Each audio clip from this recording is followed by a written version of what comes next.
안녕하십니까. 한반도 안보전략연구원 이사장 정봉선입니다. 오늘은 대북 제재, 중국의 대북한 석유 공급을 계속 차단해야 라는 주제를 가지고 방송을 시작하겠습니다.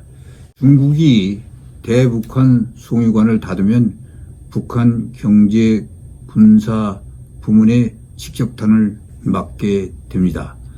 베이징은 김정은 정권 붕괴 우려로 북한의 원유 공급을 늘리려고 송유관 교체 징후가 최근 나타나고 있습니다.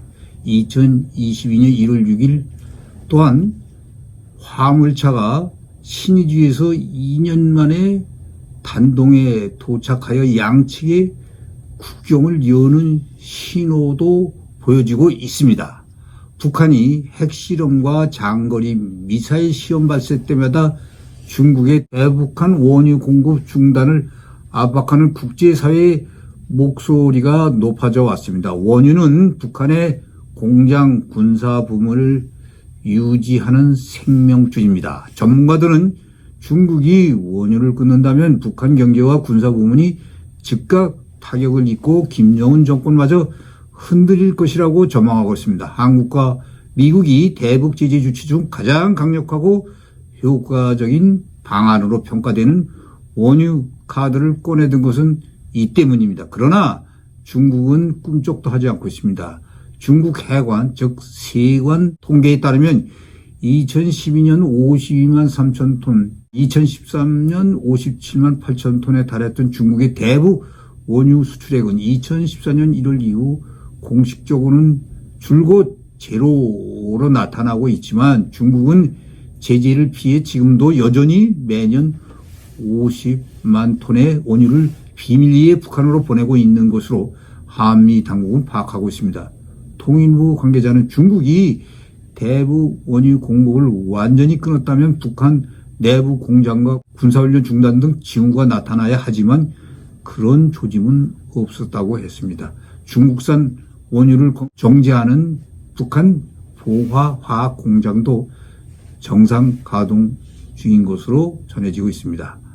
중국의 대북 원유 공급은 여전히 사회주의 국가 간 정치적 원조 차원에서 이루어지고 있습니다. 전문가들은 중국이 국제사회의 비난을 피해 통계에 잡히지 않는 비관세 거래로 북한의 원유를 공급한다고 추정하고 있습니다. 상환을 무기한 유해한 장기차관 또는 무연탄을 수출한 대가로 원유를 받는 구상무역 형식이라는 게 우리 관세청 분석입니다. 중국은 압록강에 매설된 대북 지하 소유관을 통해 매년 수십만 톤의 원유가 평안북도 피현군 100마리 등의 원유 조장 시설로 공급되고 있습니다. 중국은 가솔린과 디젤, 항공유, 중유 등 정제의 공급을 끊지 않고 있습니다. 중국 세관 통계상 지난해 1월부터 11월까지 4,507만 달러어치의 가솔린이 북한으로 공급됐고 같은 기간 디젤도 2,366만 달러어치로 적지 않은 양이 수출됐다고 합니다. 이는 북한의 주요 수송로를 운영하는데 요긴하게 쓰이는 것으로 추정됩니다. 미국 의회 조사국은 이 같은 중국의 대북 정제의 공급에 대해 대량 살상 무기 동력으로 전용 가능성이 있다고 우려했습니다.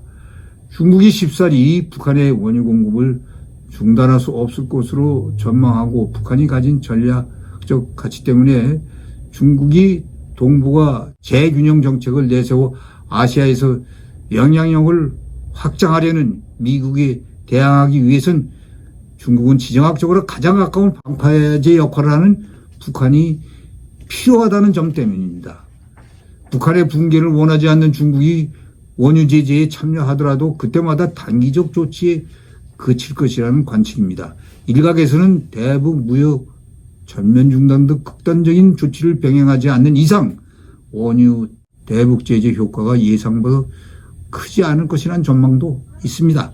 한 대북 소식통은 2013년부터 북한 당국은 국가가 독점하던 원유, 비료 등 전략 물자 무역을 개별 농장과 공장 기업소 및 각 군부대가 개별적으로 할 수 있도록 허용했다며 중국 내 거래선을 통해 육로로 공급되는 연료가 수만 톤에서 수십만 톤이 국경 봉쇄의 영향은 받지만 여전히 은밀히 공급되고 있다고 합니다. 제재 전 북한의 연간 원유 수요량은 산업용 297만 톤, 군수용 57만 톤, 총 350만 톤인데 지난 80년 중반 이후 중국, 소련, 이란으로부터 매년 70%선인 250만 톤 정도를 도입했는데 원인난이 계속되고 있는 현재는 거의 수입이 없는 중단된 상태라고 합니다. 최근 북로간 가스관 송유관도 정상 가동되고 있는 것으로 전해지고 있습니다. 최근 연영성 단동시 외곽에 위치한 단동 송유기지는 지난해 6월부터 송유기지에서 석유 공급 확대 송유관 교체 공사가 진행되고 있다고 전해지고 있습니다. 미국과 중국의 갈등으로 북중 간 밀착이 한층 강화되고 있는 가운데 중국이 장차 대북 제재 완화를 염두하고 지원 확충을 준비하고 있는 것이 아니냐는 관측이 나오고 있습니다. 단둥의 러팡진 빠산 유류 조장소에서 시작되는 북중 송유관은 압록강 지하를 지나 평안북도 비영군 백마리 봉화 화학공장까지 연결됩니다. 이 송유관은 1975년에 완공돼 노화가 진행된 상태이기 때문에 수송 도중 유출되는 기름의 양이 많고 원유의 질도 상당히 낮다는 지적이 오래전부터 나오긴 했습니다. 특히 북한이 핵실험을 강행할 때마다 중국이 경고 차원에서 대북 송유관을 통한 원유 공급을 줄여왔고 유엔 대북 제재로 대북 유류 제재가 강화되면서 중국은 송유관이 막히지 않을 정도의 원유만 북한으로 보내왔기 때문에 송유관의 상태가 좋지 않은 것으로 알려지고 있습니다. 중국이 북한에 공급하는 흑룡강성 대경유전의 원유는 파라핀계 탄화수소의 함량이 높아 낮은 기온에서 쉽게 응고되기 때문에 고온의 열 처리를 하지 않으면 송유관이 막혀버리기 쉬워 계속 조금씩이라도 흘려보내야 한다고 합니다. 이는 지난 2017년 북한의 6차 핵실험과 화성 15호 시험 발생에 대응해 유엔 안전보장 이사회가 대북 유류 공급을 제한한 대북 제재 2375호와 2397호 채택에도 불구하고 중국이 대북 송유관 밸브를 완전히 잠그지 못한 것은 원유 수송이 중단될 경우 송유관 기능이 완전히 상실될 수 있다는 이유로 계속 석유를 조금씩 보내고 있다고 합니다. 더욱이 중국으로서는 대북 송유관이 북한을 달랠 수도 때릴 수도 있는 수단인 데다가 미국과의 경쟁에서 북한을 지렛대로 삼을 수 있는 카드 중 하나이므로 송유관을 유지하는 것이 전략적으로 유리하다는 평가입니다. 중국은 대경유전의 원유를 유류열차를 이용해 단동 송유기지로 운반한 후 송유관으로 북한에 송출하고 있어 미국은 유전에서 대북 송유기지로 운반된 원유량이 어느 정도인지 위성 등으로 파악할 수 있다고 합니다.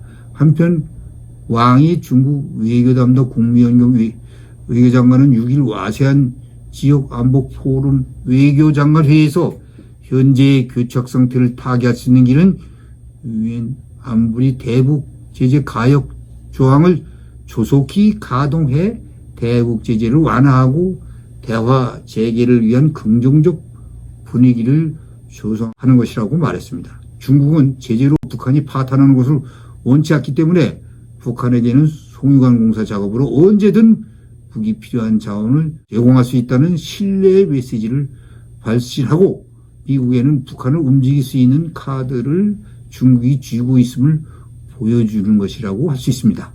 미국과 중국의 갈등이 고조되고 있는 가운데 중국이 대북 제재 완화를 주장하고 있어 중국의 대북 제재를 피한 지속적 석유 대북 공급은 충돌이 예상되고 있습니다. 한국은 유사시 대비 중국의 대북한 석유 공급을 철저히 수집해야 될 것이라고 본유토프는 생각합니다. 시청해 주셔서 감사합니다.